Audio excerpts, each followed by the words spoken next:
दोस्तों नमस्कार, आदाब, सत श्री अकाल। उर्मिलेश संवाद के इस खास एपिसोड में आपका स्वागत है। जब कोई भी प्रचंड बहुमत वाली सरकार अगर अपने फैसले पलटती है या जनता के, समाज के, समुदायों के बार बार दबाव के बावजूद भी जिस चीज़ को वो न मानती रही है, जिद ठाने रही है, उससे वो हट जाती है, पीछे हट जाती है, तो बहुत सारे लोग इसको जनता की जीत बताते हैं, समुदायों की, समाज की जीत बताते हैं और खुश होते हैं। ये खुश होना अच्छी बात है। इससे मनोबल भी बढ़ता है लोगों का कि वो डेमोक्रेसी के लिए, सही कदम के लिए, और सरकार अगर कुछ मनमानी कर रही है, निर्वाचित सरकार चाहे वो क्यों ना हो, तो उस पर एक अंकुश लगता है अगर दबाव बनता है समाज का, जनता का। तो दोस्तों, मैं भारतीय कुश्ती संघ के बारे में जो सरकार ने एक पुनर्विचार किया, पीछे हटी, जो एक हठ था, उसका जिद जो थी कि लगातार ब्रजभूषण शरण सिंह के साथ वो खड़ी रही हमेशा, तो उससे हटती सरकार नजर आई जब उसने कुश्ती संघ के निर्वाचन को एक तरह से सस्पेंड कर दिया। जितने लोग जीत कर आए थे, संजय सिंह जो ब्रजभूषण शरण सिंह के नज़दीकी बताए जाते हैं, तो उस पूरी टीम को, चयन की पूरी जो जो जो प्रोसेस थी, उसको उन्होंने सस्पेंड कर दिया। तो इसका मतलब यह है कि जो जो जो निर्वाचित टीम है वो काम काज अब नहीं करेगी, सस्पेंड रहेगा उसका काम। और ये जो है वो ओलंपिक संघ को ये काम दे दिया गया है, जो इंडियन ओलंपिक संघ है उसको, जिसकी अध्यक्ष पीटी उषा जी हैं। तो ये अच्छी बात है। एक कदम तो जरूर सरकार ने बढ़ाया, अब उसको आप पीछे कह लीजिए, आगे कह लीजिए, जो भी हो, लेकिन एक अच्छा कदम, इसका स्वागत किया जाना चाहिए। लेकिन इससे ये निष्कर्ष, नतीजा निकालना कि सरकार ने अपनी जिद छोड़ दी है और विड्रॉ कर लिया है सब कुछ, मुझे नहीं लगता कि ये सही है। क्योंकि ये जो टीम का और चुनाव की पद्धति जो भी रही है, जो प्रक्रिया रही है, उसको सस्पेंड किया गया है, निलंबित किया गया है, यानी उसको रिवाइव भी किया जा सकता है, पहली बात। दूसरी बात कि ब्रजभूषण शरण सिंह के खिलाफ जो सेक्सुअल हैरासमेंट के मामले हैं, उन पे कुछ भी नहीं एक्शन हुआ है। ऐसा नहीं है कि उनको पार्टी से निकाल दिया है बीजेपी ने, ऐसा भी नहीं है कि उनके खिलाफ कोई बड़ी अनुशासनात्मक कार्रवाई की है भारतीय जनता पार्टी ने, ऐसा कुछ नहीं है। बल्कि एक तरह से अभयदान मिला है कि अब आप कुश्ती संघ से अलग हो गए, अच्छी बात है, अब आप जाइए और अपनी ही नहीं 4-5 सीटें अगल बगल की लोकसभा की हमें जिताइए। माना जाता है कि ब्रजभूषण शरण सिंह जिस इलाके के रहने वाले हैं, उत्तर प्रदेश के, वहां 4-5 जो सीटें लोकसभा की आसपास की हैं, इंक्लूडिंग अयोध्या, ये आसपास के जो इलाके हैं, फैजाबाद से लेकर गोंडा और तमाम बहराइच, इन इलाकों में उनकी काफ़ी चलती है और वो एक ताकतवर व्यक्ति हैं। उनके पास हर तरह की ताकत है, बाहुबल ही नहीं है बल्कि धनबल भी है। तो ये एक तरह से टैक्टिकल मूव भी सरकार का हो सकता है और बहुत सारे जो पॉलिटिकल ऑब्जर्वर हैं, खासकर उत्तर प्रदेश की राजनीति को अच्छी तरह समझने वाले, वो तो ये मानते हैं कि बिल्कुल ये टैक्टिकल मूव है। क्योंकि दूसरी तरफ भी जो एक अपीजमेंट दिखाई देता है महिला पहलवानों का, या खासकर तमाम पहलवानों का जो हरियाणा वगैरह से आते हैं, कि चुनाव तो हरियाणा में भी होने वाला है और वहां पर सरकार के सामने चुनौतियां हैं, जो मौजूदा सरकार हरियाणा की है। तो वहां भी जाट समुदाय में ज्यादातर पहलवान जो जाट समुदाय से आए हैं, उनको एक तरह से संतुष्ट करना या उनको अपीज करना कि देखिए, हम उतने बुरे नहीं है जितना आप समझ रहे थे, हम आपके खिलाफ नहीं हैं, हमने कुछ तो किया है।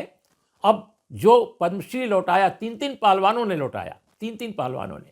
साक्षी मलिक ने घोषित कर दिया कि वो अब कुश्ती से अलग हो गई। उन्होंने अपना जो कुश्ती लड़ने वाला जूता है, उन्होंने टेबल पर रख दिया था प्रेस कॉन्फ्रेंस के समय।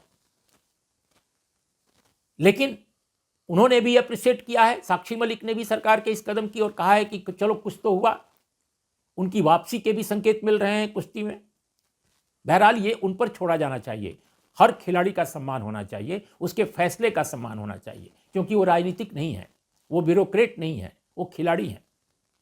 लेकिन दोस्तों, जो हरियाणा की राजनीति को समझने वाले लोग हैं वो ये मानते हैं कि हरियाणा में बीजेपी के सामने बड़ी चुनौती है, और अगर जाट समुदाय संपूर्णता के साथ, बड़ी ताकत के साथ उसकी मुखालफत करता है, उसके विरोध में खड़ा होता है, तो अन्य वर्गों में भी उसका प्रभाव पड़ेगा। और जिस तरह का उत्पीड़न महिला खिलाड़ियों का हुआ है, और लगातार उनके धरना प्रदर्शन के बावजूद भी सरकार ने कुछ भी नहीं किया, इग्नोर किया, उससे ये बिल्कुल जाहिर होता है कि कहीं ना कहीं रोष जो है जनता तक, नीचे तक गया है।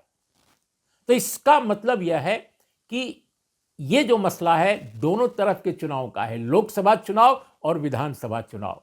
उधर जाट समुदाय को संतुष्ट करना, उसकी नाराजगी को थोड़ा कम करना, और इधर ब्रजभूषण सिंह को अभय दान देकर एक तरह से ये कहना कि भाई टेम्पोरली कुश्ती संघ से तुम हटो, तुम्हारे लोग हटे, सस्पेंशन है, सस्पेंशन। ये जो चुनाव की प्रक्रिया और जो भी लोग जीत कर आए थे उसको सस्पेंड भर किया गया है, माफ कीजिएगा, आप देखिए शब्द, और चुनाव के लिए तैयार रहने के लिए उनको कहा गया है। हमारी जो जानकारी है, और स्वयं ये खबरों में भी आया कि उनको चुनाव में काम करने के लिए कहा गया है कि आप जाकर अपना काम देखिए। ये सूत्रों के हवाले से खबर कई जगह छपी हुई है। तो ये पूरा एक टैक्टिकल मूव है, कोई ड्रास्टिक चेंज नहीं है। यानी जो खेल के मामले में महिलाएं जो पार्टिसिपेट कर रही हैं, बड़ी संख्या में हमारे देश की महिलाएं अलग अलग खेलों में पार्टिसिपेट कर रही हैं, और कुश्ती संघ का ये मामला उभर कर सामने आया, लेकिन कई और क्षेत्रों में, खेल के कई और क्षेत्रों में भी महिलाओं के साथ उत्पीड़न के मामले समय समय पर उजागर होते रहे हैं। तो सरकारी स्तर पर एक कोई बड़ी कोशिश नहीं की गई है कि इस समस्या का समाधान क्या है। ये एक फौरी एक कार्रवाई की गई है, और वो भी दीर्घकालीन नहीं, ये अल्पकालीन, तात्कालिक एक राहत देने के लिए लोगों को, और अपनी भी राहत पाने के लिए, यानी सरकार को भी राहत चाहिए। तो ये मसला है, लेकिन असल मसला ये नहीं है। जो असल मसला है कि कैसे विभिन्न खेलों के क्षेत्र में जो महिलाएं आ रही हैं, लड़कियां आ रही हैं हमारी, उनकी सुरक्षा का मामला, कैसे खेल के मैदान में और खेल के बाहर उनको कैसे बेहतर मानसिक और शारीरिक रूप से कैसे सुरक्षा दी जाए, कैसे वो अच्छे से खेल सकें, उनका उत्पीड़न न हो, सेक्सुअल हैरेसमेंट के केसेस बिल्कुल सामने ना आए। तो क्या खेल संघों पर जो राजनीतिक लोग या ब्यूरोक्रेट लोगों का एक कब्जा सा दिखाई देता है पूरे देश में, क्या उसके बारे में कुछ सोचा जाएगा? हमारी सरकार ने अभी तक नहीं सोचा कि आखिर वजह क्या है कि इस देश में जितने खेल संघ हैं सब पर काबिज हैं पॉलिटिशियन ज्यादातर या ब्यूरोक्रेट। ये क्या वजह है? क्या दुनिया भर में ऐसा है? आप यूरोप, लैटिन अमेरिका, अफ्रीका, हर जगह देखिए, इतनी बड़ी तादाद में आप कहीं नहीं देखेंगे पॉलिटिशियन का कब्जा खेल संघों पर, खेल फेडरेशन पर। क्रिकेट से लेकर कुश्ती तक अनेक जगहों पर आप पाएंगे, हर जगह पॉलिटिशियन पॉलिटिशियन पॉलिटिशियन। आखिर पॉलिटिशियंस को क्या इतना क्या प्यार है कि खेल संघों में वो घुस आते हैं और उन पर राज करते हैं? तो मुझे लगता है कि ये पहलू जो है सरकार को देर सवेर एड्रेस करना पड़ेगा। अगर ये नहीं किया गया तो स्थितियां बरकरार रहेंगी, कभी कभी फौरी आवाजें उठेंगी, फौरी समाधान किए जाएंगे, लेकिन स्थायी सेटलमेंट, स्थायी समाधान का कोई फॉर्मूला निकल कर नहीं आएगा। तो आज इतना ही दोस्तों, नमस्कार, आदाब, सत श्री अकाल।